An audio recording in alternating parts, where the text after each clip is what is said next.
तेरा खावा मैं तेरे गीत गावा या रसूल अल्लाह, तेरा मीलाद मैं क्यों ना मनावा या रसूल अल्लाह।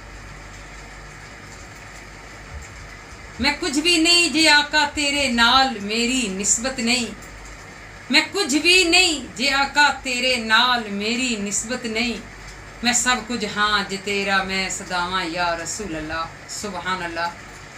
कायनात ताजदार रहमत आलम सल्लल्लाहु अलैहि वसल्लम, कुर्बान जाऊँ आपकी हस्ती पर।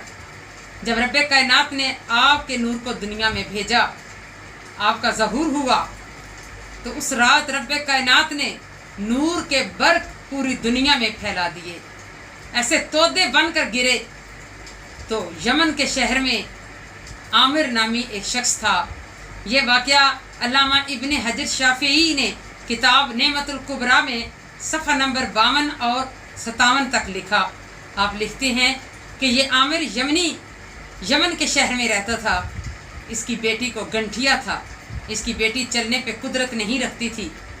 तो वो सालों साल हो चुके थे, अपने घर में बनाए हुए बुत के सामने रोते थे, फरियाद करते थे कि तू खुदा है, तू शिफा अता कर, हमारी बेटी ताकि चल पड़े।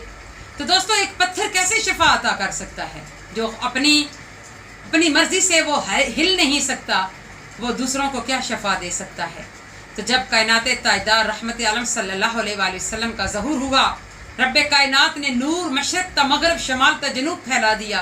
तो उस लम्हे के अंदर वो यमनी उस पत्थर के सामने बैठकर रो रहा था कि इतना अरसा हो चुका, हम तुझसे शफा तलब कर रहे हैं, हमारी बेटी को शफा नहीं मिल रही।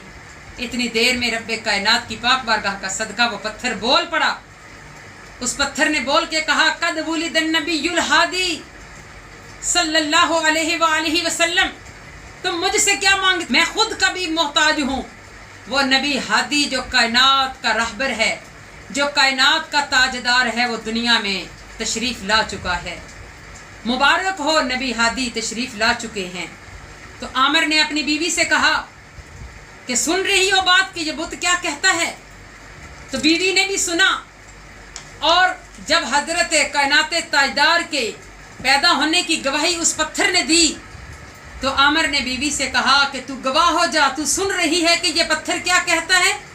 बोली, इस पत्थर से पूछिए कि क्या नाम शरीफ है उस मौलूद मसऊद का। आमिर ने कहा, ए हातिफ मौरूद, कि जिसने कलाम की है इस पत्थर में, वो कि जो बोले है आज के दिन, बताइए क्या इसमें शरीफ है उनका?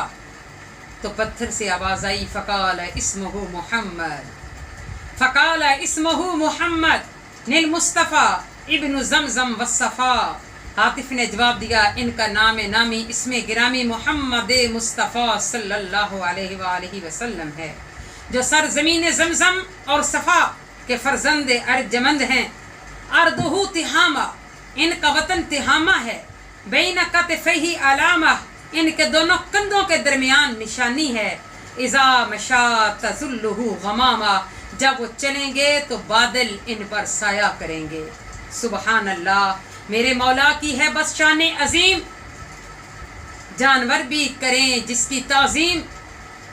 मेरे मौला की है बस शान अजीम, जानवर भी करें जिसकी ताज़ीम। संग करते हैं अदब से ताज़ीम, पेड़ सजदे में गिरा करते हैं। सुबहान अल्लाह। तो उस आमिर यमनी ने फिर इस नूर की तलाश में निकले और दिल में ख्याल किया और अपनी बीवी से भी मशवरा किया कि क्यों ना इसका दीदार किया जाए और इससे शिफा तलब की जाए। तो दोस्तों, अभी तो वो सोच ही रहे थे कि इतनी देर में उनकी बेटी उनके सामने बिल्कुल सही सलामत खड़ी थी और चल रही थी। वो हैरान हो गए। उन्होंने पूछा कि बेटी, हम तो तेरे लिए अभी शिफा तलब करने का सोच रहे थे, तो तुझको शिफा मिल गई, कैसे हुआ? बेटी ने अर्ज़ की कि या अब्बा जान, मैं सोई हुई थी, मेरी ख्वाब के अंदर मैंने देखा कि एक बुजुर्ग तशरीफ़ फरमा हुए और उन्होंने मुझे आकर बताया कि वो नबी हादी कायनात का ताजदार दुनिया में तशरीफ़ ला चुका है। और नूर देखा, मैंने उस नूर से वसीला देकर रब कायनात की बारगाह में दुआ की, तो रब कायनात ने उसके सदके मुझको शिफा अता कर दी और मैं चल रही हूँ। तो दोस्तों, اس وقت ان میاں بیوی نے یہ دل میں سوچا کہ ہم کیوں نہ جا کر کائنات تاجدار کے چہرہ پاک کا دیدار کریں. تو دوستو یہ عامر یمنی پھر سفر کرتا ہوا مکہ مدینہ کی گلیوں میں پہنچا. جب حضرت سیدہ آمنہ رضی اللہ تعالی عنہا کے دستک دی دروازے پر، آواز آئی کون؟ عرض کی کہ ایک عاشق آیا ہے کہ جس کے نور کے صدقے بیماروں کو شفا ملی ہے. میری بیٹی چلنے پھرنے کے قابل ہوئی ہے، اس نور کے صدقے میں اس کائنات کے تاجدار کے چہرے کا دیدار کرنا چاہتا ہوں. تو سیدہ آمنہ رضی اللہ تعالی عنہا نے فرمایا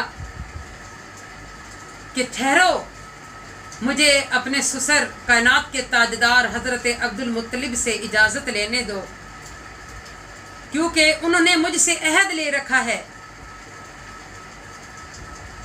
کہ میں ان کو لوگوں کی نگاہوں سے چھپا کر رکھوں گی اور ان کو کسی کے سامنے نہیں کروں گی. اس ارشاد کے بعد بادل نخواستہ وہ حبیب محترم صلی اللہ علیہ وآلہ وسلم کے گھر سے نکلے، مگر آتش عشق رسول صلی اللہ علیہ وآلہ وسلم ان کے دلوں میں بدستور بھڑک رہی تھی. عامر نے دل پر ہاتھ رکھا، عقل و خرد کھو بیٹھا اور دیوانہ وار چیخ کر کہا، مجھے حضرت آمنہ کے گھر واپس لے چلو، مجھے آمنہ کے گھر واپس لے چلو.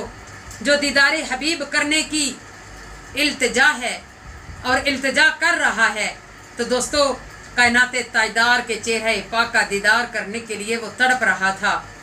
ایک جھلک دیکھنے کی تاب نہیں عالم کو، وہ اگر جلوہ کریں تو کیا تماشا ہو. چنانچہ وہ لوٹے حضرت سیدہ آمنہ کے گھر کی طرف.